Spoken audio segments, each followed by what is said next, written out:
খাজাগুলো কত সুন্দর হয়েছে দেখুন, প্রতিটা খাজাই একই রকম হয়েছে। খাজাগুলো কতটা মুচমুচে হয়েছে দেখুন, দেখে কেউ চিনতেই পারবে না যে এই খাজাগুলো বাড়িতে বানানো হয়েছে না দোকান থেকে কিনে আনা হয়েছে। আপনারাই বলবেন কতটা মুচমুচে ও খাস্তা হয়েছে দেখুন। নমস্কার বন্ধুরা, কাকলির রান্নাঘর উইথ ভিলেজ ফুডে সবাইকে স্বাগত জানিয়ে আজকে আমি আপনাদের সাথে শেয়ার করব রথযাত্রা স্পেশাল একদম দোকানের মতো মুচমুচে ও খাস্তা খাজা। তো রথযাত্রার আগে কিংবা পরে, বিশেষ করে রথযাত্রার দিনে আমরা প্রত্যেকেই দোকান থেকে হোক কিংবা বাড়িতে বানিয়ে হোক মোটামুটি খাজা কিন্তু আমরা খেয়ে থাকি। আর অনেকের কাছে মনে হয় এই বাড়িতে খাজা বানানোটা খুবই ঝামেলার, অনেক রকমের উপকরণ লাগে, সরঞ্জাম লাগে। তো এগুলো কিছুই না, বাড়িতেও খুব সহজ পদ্ধতিতে ঘরোয়া কয়েকটা হাতে গোনা উপকরণ দিয়েও কিন্তু খাজা বানিয়ে নেওয়া যায়। তো সেটা কিভাবে জানতে হলে আজকের পুরো ভিডিওটা আপনাদেরকে দেখতে হবে।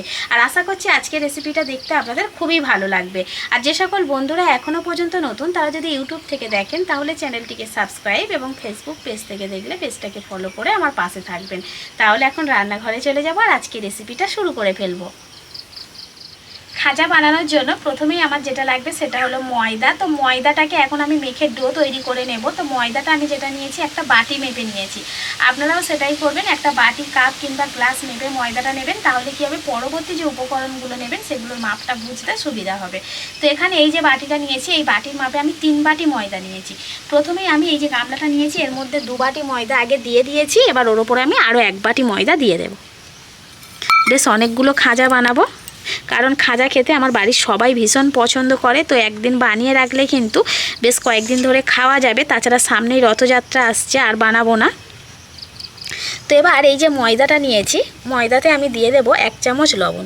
মানে যে যেমন পরিমাণে ময়দা নেবেন ঠিক তেমন পরিমাণে কিন্তু এই যে উপকরণগুলো দিয়ে দেবেন। যদি আপনারা ময়দার পরিমাণটা কমিয়ে নেন সেক্ষেত্রে লবণের পরিমাণও কমিয়ে দেবেন, যদি ময়দা বেশি নেন সেক্ষেত্রে লবণের পরিমাণ বাড়িয়ে দেবেন। তো আমি যে পরিমাণে ময়দা নিয়েছি সেক্ষেত্রে লবণ এরকমই লাগবে, তো দিয়ে দিলাম। খুব বেশি লবণ এখানে দেওয়ার দরকার নেই, স্বাদ মতো দিলেই হবে।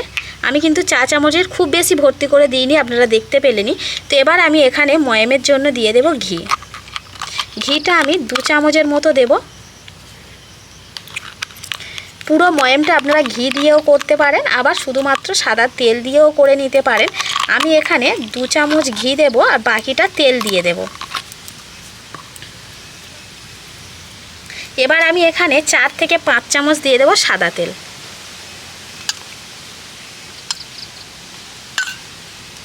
খাজাটা শুধুমাত্র যে মুচমুচে হবে এমনটা না, মুচমুচেও হবে, খাস্তাও হবে।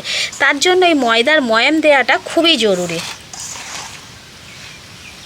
তাই ঘি সাদা তেল দুটো মিক্স করেও দিতে পারেন, কিংবা শুধুমাত্র ঘি শুধুমাত্র সাদা তেল যা নেবেন একটু বেশি করে এইভাবে দিয়ে ময়দার সাথে ভালো করে মিশিয়ে নিয়ে ময়দাটাকে ময়াম দিয়ে নিতে হবে।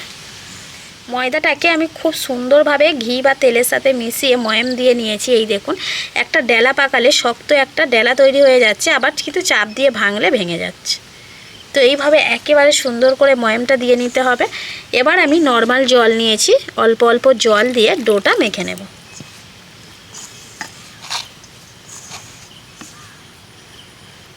এই যে ময়দার ডোটা হবে এটা কিন্তু খুব বেশি শক্ত হবে না, খুব বেশি নরম হবে না।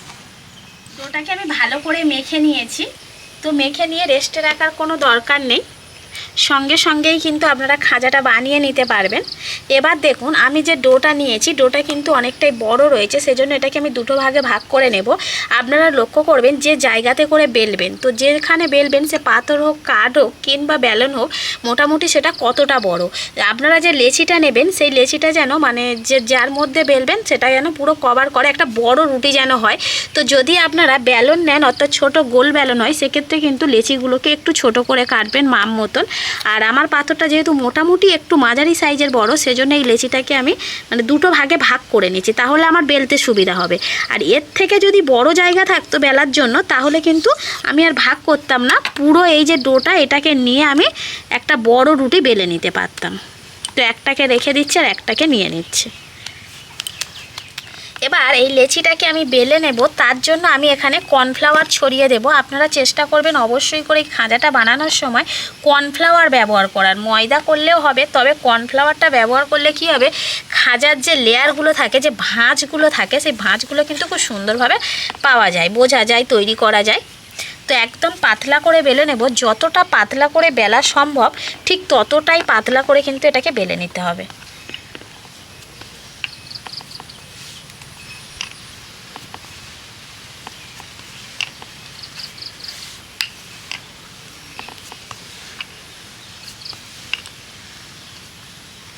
অনেকে বাড়িতে হয়তো আগে খাজা বানিয়েছেন, সেক্ষেত্রে যে ভুলটা হয় খাজার ভাঁজগুলো ঠিকঠাক আসে না, কিংবা খাজা 1-2 দিন থাকার ফলে নরম হয়ে যায়, মুচমুচে ভাবটা থাকে না।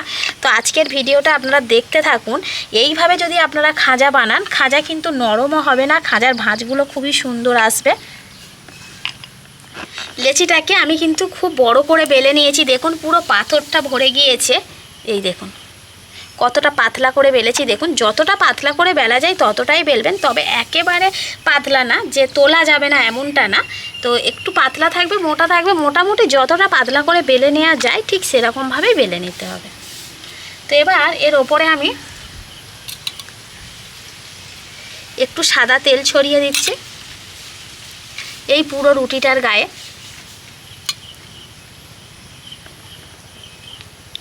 যদি ব্রাশ থাকে ব্রাশ দিয়েও আপনারা এই তেলটাকে ব্রাশ করে নিতে পারবেন, আর না হলে এরকম হাত দিয়েই করে নেবেন, কোনো অসুবিধা নেই।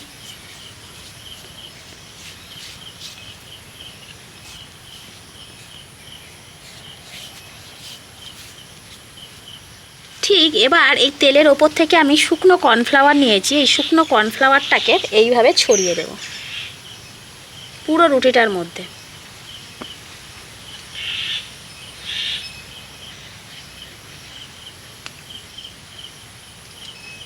এই স্টেপটা কিন্তু খাজা বানানোর জন্য খুবই গুরুত্বপূর্ণ একটা স্টেপ। এই যে তেলের ওপর আমি যে কর্নফ্লাওয়ারটা দিচ্ছি, এটার ফলেই কিন্তু খাজার মেন যে ভাঁজগুলো, সেই ভাঁজগুলো কিন্তু আসবে। ভাঁজ আসলে দেখতে যেমন ভালো লাগে খাজাটা, তেমন খেতেও ভালো লাগে। খাজার ভাঁজটাই কিন্তু মেন। তো ভাঁজ আনার জন্য অবশ্যই করে এই শুকনো কর্নফ্লাওয়ারটা আপনাকে দিতে হবে।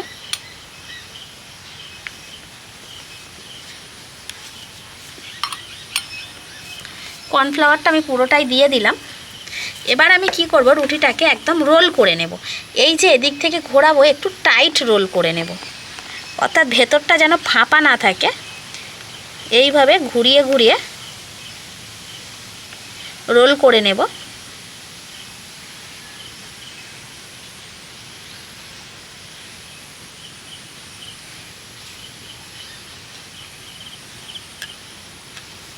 কত সুন্দরভাবে রোলটা হয়ে যাচ্ছে। তো এবার ওপর থেকেও আমি একটু শুকনো কর্নফ্লাওয়ার ছড়িয়ে দেব।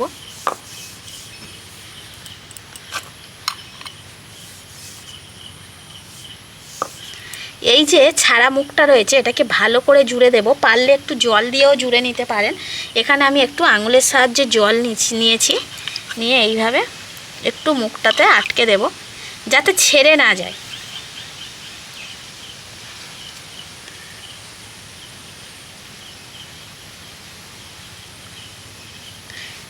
এবার এইভাবে ঘুরিয়ে রোলটাকে সুন্দর করে সেট করে নেব যাতে ভেতরটা ফাঁপা না থাকে। এবার আমি আমার মাপ মতো কেটে নেব। খুব বেশি সরু সরু করব না খাজাগুলো, আবার খুব বেশি মোটাও করব না।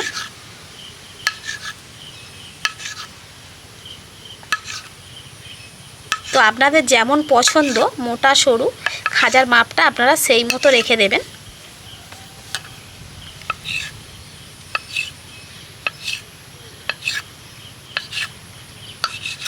এবার দেখায় খাজাগুলোর যে ভাঁজগুলো কতটা সুন্দর লাগছে, শুধু দেখুন।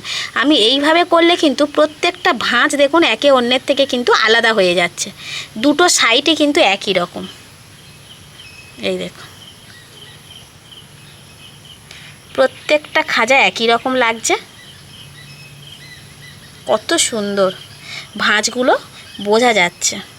এখানেই শেষ নয়, তো এবার এই যে ছোট ছোট লেচিগুলো রয়েছে, অর্থাৎ খাজার এই যে আঙুলটা নিয়ে এইভাবে দুটো আঙুল দিয়ে এইভাবে একটু চাপ দিয়ে স্প্রেস দিয়ে এইভাবে একটু চ্যাপটা করে নেব। এই দেখুন এইভাবে দুটো দিক দিলেও হবে, এক দিক দিলে হবে, মোটামুটি এইভাবে দিয়ে আলতো হাতে চাপ দিয়ে একটু চ্যাপটা করে নেব। তাতে খাজার সাইজটাও কিন্তু একটু বড় হয়ে যাবে, আর এইভাবে চ্যাপটা করে নিতে হবে। তো প্রত্যেকটা একই রকম করে নেব।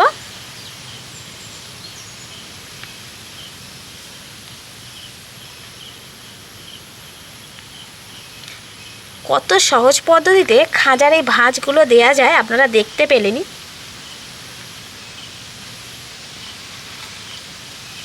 এতে করে দেখুন খাজাটা কিন্তু অনেকটা চওড়াও হয়ে গেল আর লম্বায়ও বেড়ে গেল।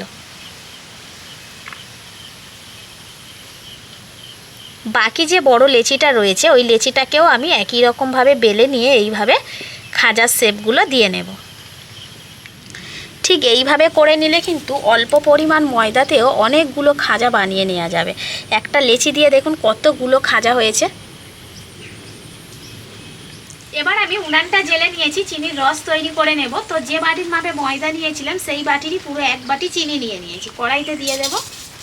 এবার এই 1 বাটি চিনির জন্য হাফ বাটি দিয়ে দেব জল।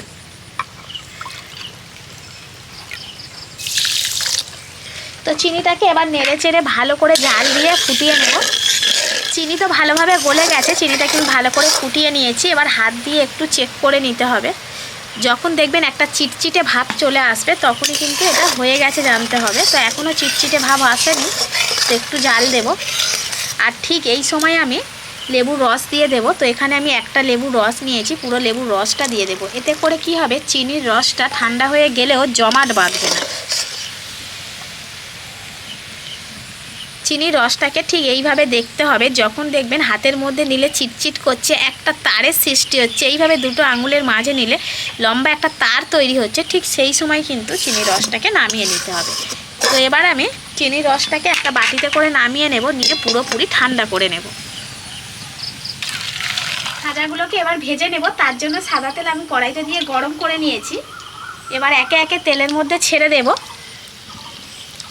খুব হাই হিটে তেল গরম করা যাবে না, মাঝারি আঁচে খাজাগুলোকে ভাজতে হবে।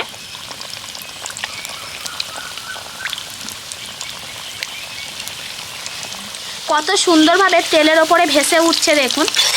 এইভাবে নাড়িয়ে নাড়িয়ে খাজাগুলোকে ভেজে নিতে হবে। আর এদিকে যে ভাঁজগুলো রয়েছে, একটা কাঁটা চামচ নিয়েছি, কাঁটা চামচের সাহায্যে এইভাবে একটু করে ছাড়িয়ে ছাড়িয়ে দেব।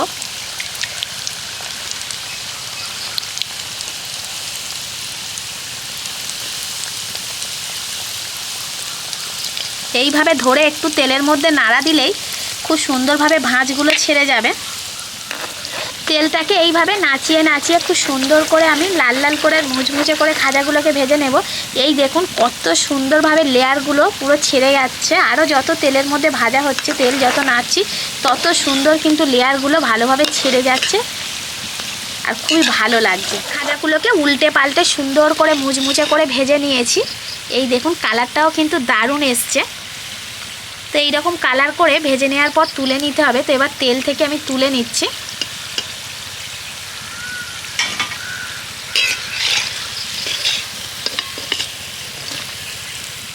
পরের খাজাগুলো একই রকমভাবে ভেজে নেব। এখন বিকালবেলাতে কতটা পরিমাণে অন্ধকার হয়ে গেছে দেখুন, আর ভারী বৃষ্টি এসছে। রথ মানেই তো বর্ষাকাল, আর বৃষ্টি হবেই, সামনেই রথ, তো বর্ষাকাল শুরু হয়ে গেছে। খুব ভারী বৃষ্টি এসছে।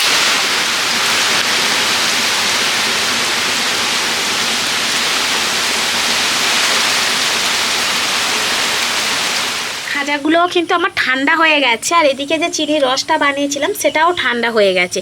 এই যে খাজাটা রসে দেবেন সেটা কিন্তু মানতে হবে যে চিনির রসটাকেও ঠান্ডা করে নিতে হবে, খাজাটাকেও ঠান্ডা করে নিতে হবে। দুটোই ঠান্ডা থাকবে, তবেই কিন্তু মিক্সড করতে হবে, তাহলেই খাজাগুলো বেশি দিন পর্যন্ত মুচমুচে থাকবে। খাজাগুলো কত সুন্দর হয়েছে দেখুন, প্রতিটা খাজাই একই রকম হয়েছে। খাজাগুলো কতটা মুচমুচে হয়েছে দেখুন। খাজাগুলোকে নিয়ে এবার আমি এই চিনির রসের মধ্যে দিয়ে দেব। তো চিনির রসে দিয়ে আমি বেশিক্ষণ রাখবো না, জাস্ট 2-3 বার এইভাবে চিনির রসের মধ্যে উল্টে পাল্টে নেব। নিয়েই আমি চিনির রস থেকে এই খাজাগুলোকে তুলে নেব।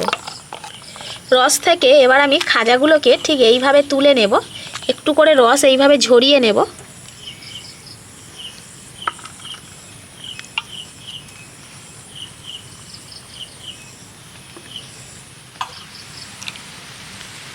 এই জন্যেই আমি চিনির রসের মধ্যে লেবুর রস দিয়েছিলাম, তাতে দেখুন ঠান্ডা হয়ে যাওয়ার পরেও কিন্তু চিনির রসটা একদমই একই রকম আছে, কোনো রকমভাবে জমেনি।